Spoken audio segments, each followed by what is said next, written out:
Good morning, everyone, and welcome to today's webinar. We are joined with Sián from Inventory Base, who will be talking on how landlords and agents can protect their properties from cannabis farms. If you have any questions, you can pop them in the questions box and we'll try and get through them at the end of the webinar. Alternatively, you can email events@propertymark.co.uk.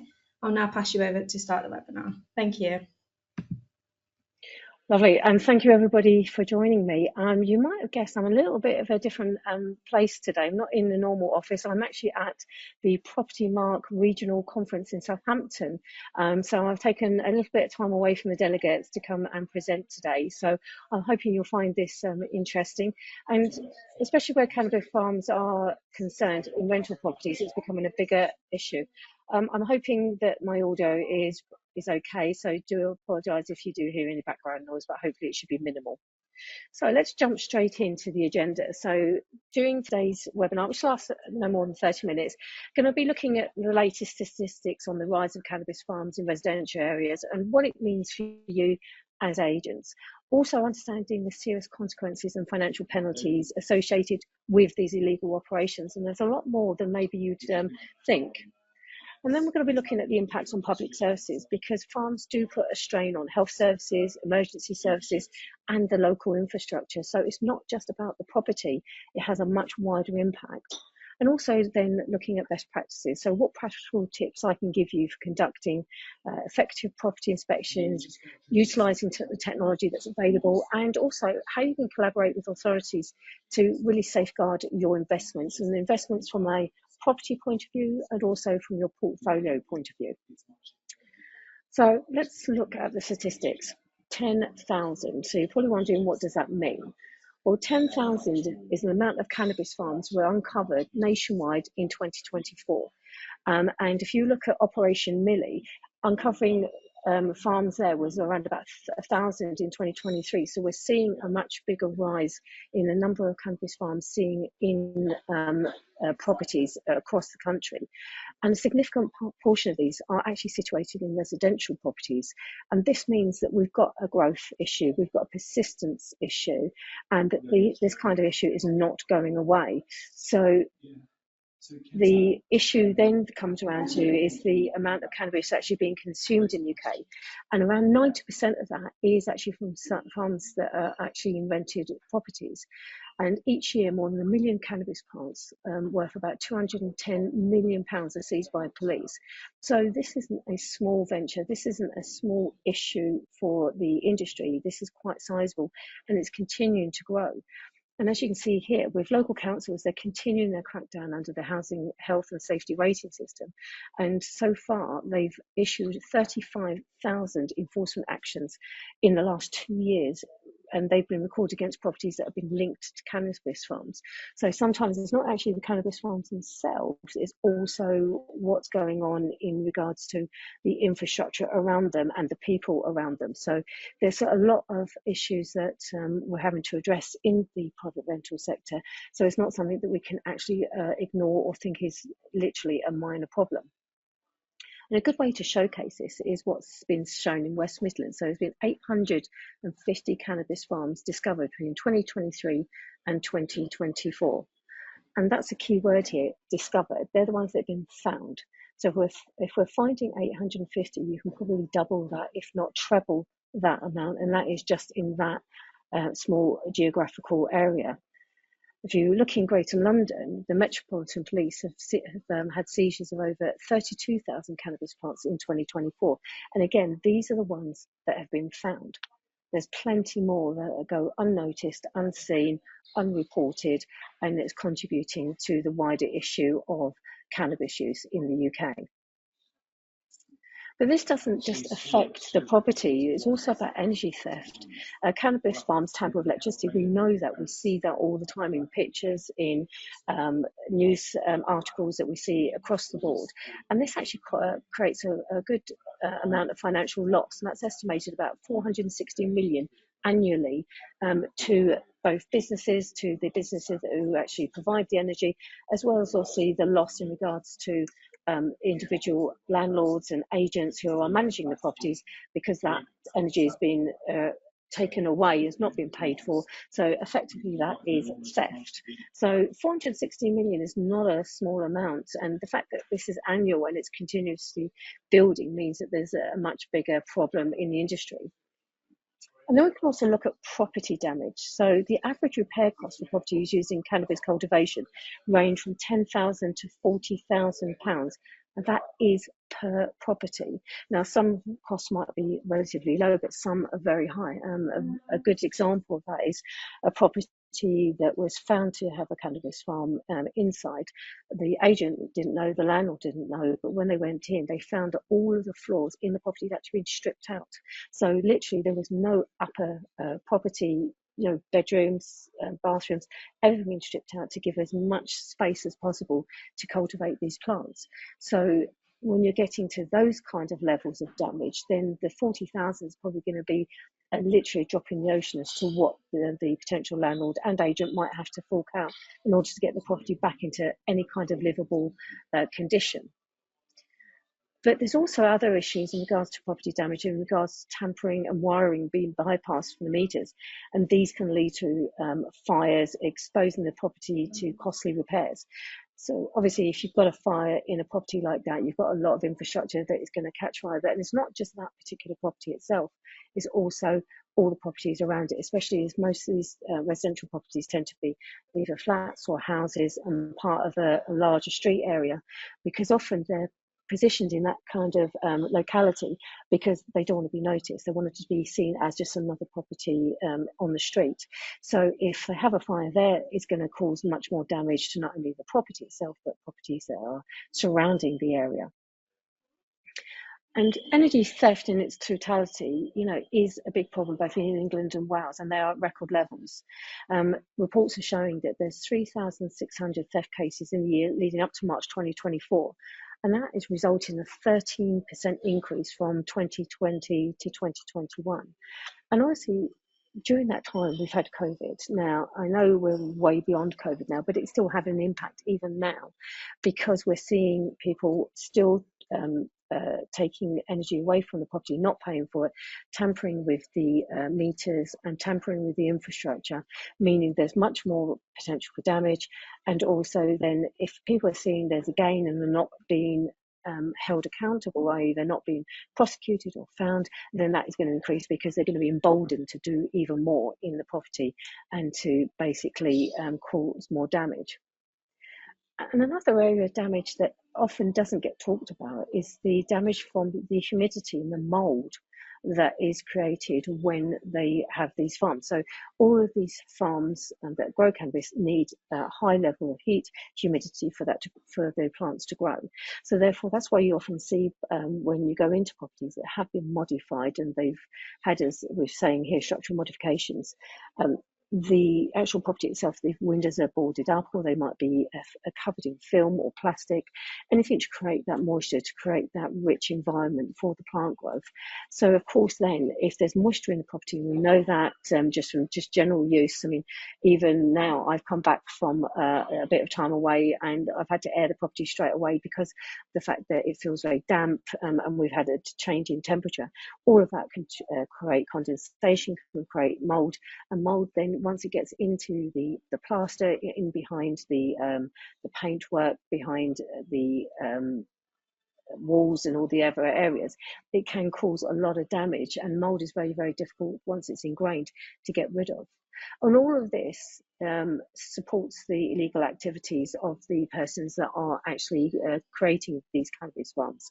So all of a sudden, we've now not got just an issue with the actual farm itself and the illegality of it, but also the damage it's doing to the property. And of course, any property that is owned by a landlord or managed by an agent, there's a lot of cost involved in just the general day-to-day running of that. Once you start getting into issues of damage and repair, the costs, as we've already seen, 10 to 40,000 to repair these damage, escalate exponentially. And a key issue here in regards to the damage is around insurance. Now, malicious damage for cannabis cultivation accounts for 1 in every 9 landlord insurance claims. Now, when I looked at this statistic, I thought actually that seemed quite unbelievable. 1 in 9, that's a higher level of cannabis being causing problems and malicious damage in the property. And with the repair costs averaging 9,500, again, like we said already, with tampering with wiring, with water damage and structural modifications, that is causing a real big problem in the private rental sector, because obviously every house that is then not fit for human habitation is taken out of the rental sector, which means then there's another property that a tenant can't move into or can't rent, or a landlord can't rent out. But with the insurance side, many of the policies don't fully cover these damages, and often they cap malicious damage around about £5,000. So, of course, if you're looking at £9,500, or if not more, up to £40,000 worth of damage, your policy is not going to cover you. So that is going to come out of someone else's pocket, i.e. the landlord's.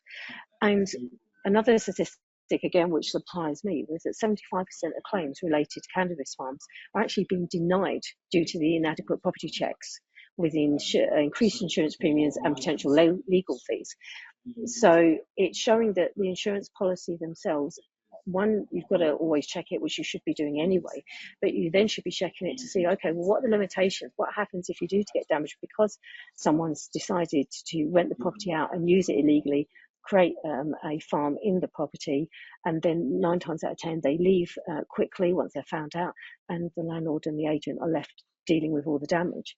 And if those claims aren't then dealt with by the insurance policy, again, that's got to come out of someone's pocket, and 9 times out of 10 it'll be out of the landlord's, because even if the agent as yourself is managing the property, the landlord takes over ultimate responsibility. So it shows you how much and how important an insurance policy is, but also checking the detail of that policy to make sure that you're actually covered and to an amount that could protect you should you find cannabis at the property. But there's also impacts on public services. Again, we don't tend to look further than the damage to the property, but also when you've got high humidity in the property from the cannabis farms, it creates that mold growth, and it does lead to respiratory problems for those either in the property, and I'll talk about that in a second, or those living nearby, and that increases demand on health services. So there's always going to be an infrastructure, because the more people are ill, more people that are struggling with their physical health because of the impact of these properties being used as cannabis farms, then that is going to have a natural knock-on effect with any health services that are being provided. And one of the key people that often get left out of the equation, that often don't get talked about, is those that are involved in the illegal cultivation. They themselves are often trafficked individuals. They're exploited individuals. So I'm not talking about the gangs who set these up. I'm talking about the people who actually run them, people who actually live in them, managing these plants, because they take and need careful managing just purely because of what they are. And these individuals can suffer very badly from mental health issues, and because they have been trafficked often and they are being exploited, many of them from a mental health point of view, or because they've been brought in from another country, being told you're going to be looked after, we're going to give you a job, etc. And all of a sudden they're put into a house where they're not allowed to leave, and they're having to deal with this humidity. That can cause them illness, which again will have an impact on health services, because at one point or other they will need to access them. And it's not something that we tend to really think about. We always think about just the structure of the property as opposed to anybody that is involved. There's also waste and environmental impacts to do with having cannabis farms, because they require chemicals. They have fertilizers, there's plant waste that you've got to deal with. And again, we tend to deal with it right at the very end when the tenants or the illegal gangs are removed, and then you have to do the cleanup.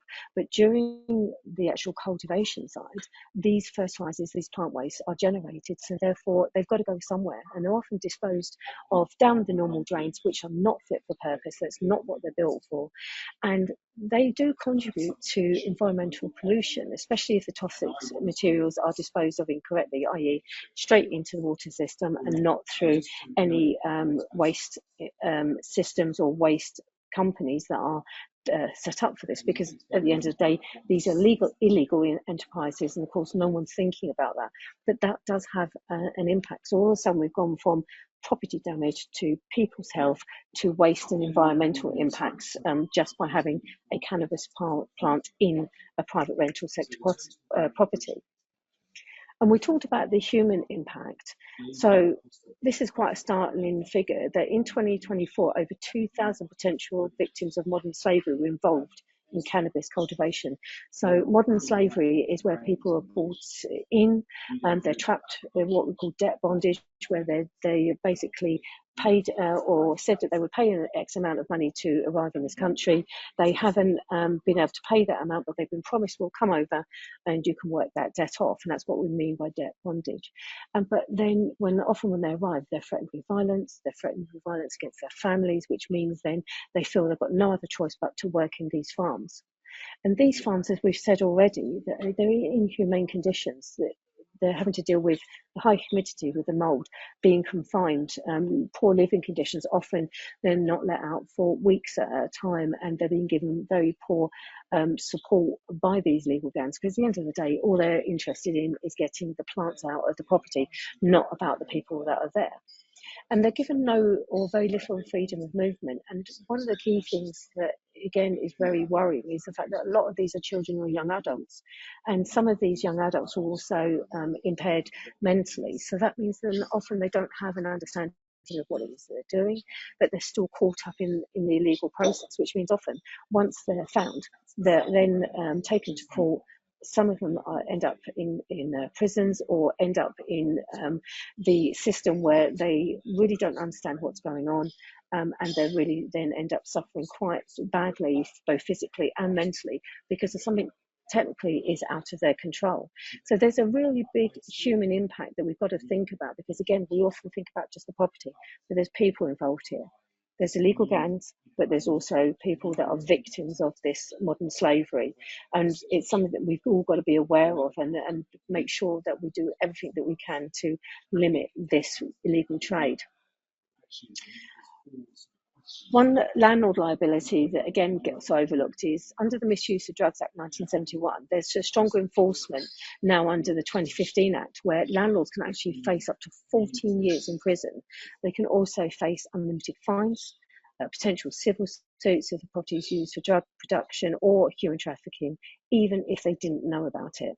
So to say that you as agents, well, it's your responsibility because you're managing it. Yes, there is a level of responsibility, but it's the landlord that has the ultimate responsibility to make sure the properties are maintained, that they're managed by the agent, and if they're not, then that is when they can face potential prison time. So this isn't, again, just about the property. We're talking people. We're talking often where landlords don't understand or don't realise that the impacts of not doing the proper checks, or thinking that the checks have been done and that everything's going fine. And because they haven't heard from the tenants, therefore they think everything is hunky-dory, and often it's not. And a lot of these failures come from tenant vetting failures. And according to the National Landlords Association, 70% of landlords admitted do not conduct thorough background checks on tenants. And this is increasing the risk of renting to criminal groups, because they know that. Now, we've got the infrastructure, we've got the technology to be able to check tenants, and we have the legal obligation to make sure they've got a right to rent here in the UK. But if 70% of landlords are not conducting these checks, they're either doing it themselves, thinking they've done it right, not wishing to pay out to agents because they feel maybe it's an expense that's not needed, they're all contributing to the fact that there's a bigger risk of these criminal gangs taking up residency, creating these cannabis farms, and then causing all the damage and the personal damage as well to the infrastructure in the private rental sector. So it's showing that, you know, there's a multitude of issues that we're having to manage in order to make sure that the rental property is properly maintained, and also the people that rent the property are properly vetted. But there's also an agent liability, even though it's ultimately the landlords to make sure that the property is rented correctly and within agreed legislation. Compared to 2022, there's been a 15% increase in prosecutions related to cannabis cultivation.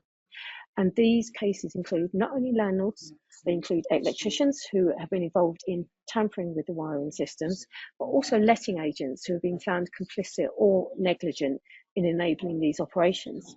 So this is showing that there is a very small portion in our industry that are basically turning a blind eye, or they're allowing this or enabling this kind of behaviour to happen in properties, and sometimes without the landlord's knowledge. So we all have a responsibility to adhere to legislation and to make sure that we're doing the best we can for our landlords, for our tenants, and for the rental sector. And one of the ways we can do that is to use technology. Now, if you look at the statistic, 60% of landlords already utilise smart home technology, where we have smart meters for energy usage. We look at things like temperature gauges to understand the humidity in the property. And we also look at how the property is used in regards to smoke alarms and carbon monoxide alarms. And there's also other things like sensors that we can use to understand the amount of carbon dioxide that is being used or not used in the property. All these options, all these parts of technology provide an early warning system for potential illegal activities. So we're already using technology, but sometimes we don't necessarily think about, well, why we use it. We're just thinking, well, we just want a smart energy meter, we just want to know what the temperature is. But if we then start to see changes in that, we start to see lower bills when we know that people are occupying it, but the bills are really small or if not non-existent, that should give you a warning, should give you an indicator that something is not quite right. But we can also collaborate with authorities, and law enforcement agencies right across the UK have reported a 45% increase in effectiveness of their investigations when landlords report suspicious activities. So it's not a case of turning a blind eye. If you're not sure, or if you think something's not right, then tell the police, tell the local council, because they can come in and they can have a look. They have different powers to be able to manage these particular issues. And then if there is suspicious activities, they can get involved quicker, earlier, with preventing potential damage to the property and also potential damage to the individuals themselves that have been trafficked there. And as like it says here, it leads to faster intervention and rescue of trafficking victims. So, of course, anything we can do to minimise that impact on those individuals as well as the property has got to be a good thing. But another way you can also limit any damage is by having inspections. So scheduling inspections, at least quarterly, is the way to go, because then you've got a really good understanding of what's going on with the property. You're maintaining it to the correct standards, and you can also showcase should there be a problem that you've dealt with it urgently and quickly. Yeah. As the statistic here says, only 22% of landlords adhere to this simple guideline. Now, if you think about it, a lot of managed properties have a fully managed service. So a lot of agents provide that. And within that, you have the ability to have regular inspections done. So even if you have them quarterly, at least you've got a really good understanding how the property is being managed, whether there's any problems within the property, or whether there's any early signs that something is not right in the property, i.e. there's illegal activities. And it could be the fact that tenants haven't been paying the rent, or the property is not looking particularly well ventilated. The windows seem to be constantly shut. There's condensation on the windows, and you're not really getting any response from the tenant. So all these are indications that you need to be doing your inspections. And some people look at it, or landlords, beg your pardon, as people look at inspections as a costly overhead that they just don't need. But they're actually quite a modest investment. I mean, most inspections range between £25 to £50 per quarter. So that's like, say, £200 maximum per year that you're paying. But in that event, you're preventing large-scale damage. You're protecting the tenants or the people in the property that could be either the tenants they've sublet, or if not, it could also be the people that are being trafficked. And you prevent large-scale damage and reduce the risk of landlords becoming inadvertently involved in the illegal activities, and also reduce the modern slavery numbers by making sure that you're dealing and helping with the property, with the people that are currently at the property and maybe having to be worked, or say being forced to work. And when, you know, we could easily go in and help them, but we would only know that if we help and do the inspections on a regular basis. So for me, the financial dangers of overlooking routine property inspections are increasing. And with over 10,000 cannabis farms, excuse me, found in the UK and in residential rentals in 2024, it's crucial for landlords and letting agents, to remain informed, remain compliant, and to guarantee the safety of properties and tenants through effective management. That way, then we can reduce the impact on the PRS, we can reduce the impact on people that are trafficked and coerced and effectively forced into working in these kind of farms, but also reduce the number of plants in the system so that the amount of cannabis available to the general public is reduced, and therefore we can reduce then the impact on the individuals themselves, but also the infrastructure and the services that have to then manage them when things go wrong. So hopefully I've sparked a little bit of interest and some understanding around what the impact of cannabis farms can have here in the UK. And if you do want to understand more about how Inventory Base can help you with your inspections, in scheduling them, managing them, or if not, outsourcing them to make sure that your property is always compliant and you're reducing your risk of illegal activities, please scan the QR code and you can find out more. So thank you very much. And if you do have any questions, please do let me know.